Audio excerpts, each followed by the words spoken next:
আরো আছে আরো আছে সিপত।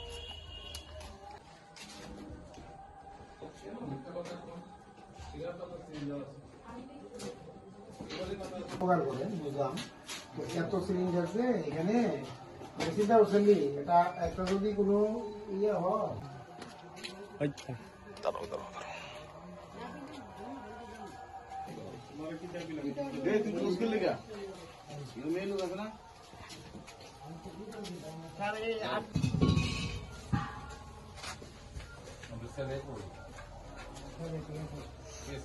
বাইক লাগাই দেনি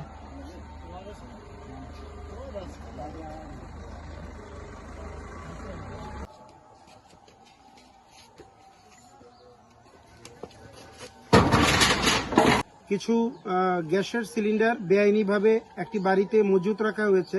সেই মতো ওই তথ্যের ভিত্তিতে আমরা এখানে আসি।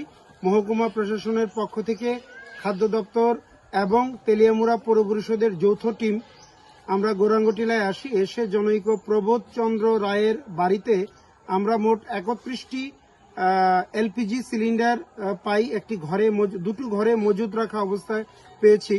এর মধ্যে 19টি সিলিন্ডার ভর্তি সিলিন্ডার, এলপিজি ভর্তি সিলিন্ডার, আর বাকি সিলিন্ডারগুলো খালি সিলিন্ডার। তো এগুলো আমরা আজকে এখানে বাজেয়াপ্ত করেছি। কিছু গ্যাসের বইও আমরা পেয়েছি, ব্লু বুক যেগুলোকে বলে, এগুলো আমরা পেয়েছি। সমস্ত সিলিন্ডার এবং ব্লু বুকগুলো আমরা বাজেয়াপ্ত করেছি। আমরা দেখছি যে এগুলো কোথা থেকে এসেছে, কিভাবে এসেছে, কি কারণে এসেছে, এগুলো আমরা তদন্ত করে দেখব।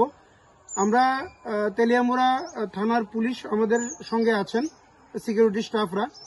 আমরা যেটা বলতে চাই সবার উদ্দেশ্যে যে এটা একটা বিপজ্জনক প্রবণতা, যে কোনো ধরনের লাইসেন্স নেই এবং এই গ্যাসের সিলিন্ডার যে কোনো জায়গায় রাখা যায় না, যে কোনো জায়গায় মজুত রাখা যায় না।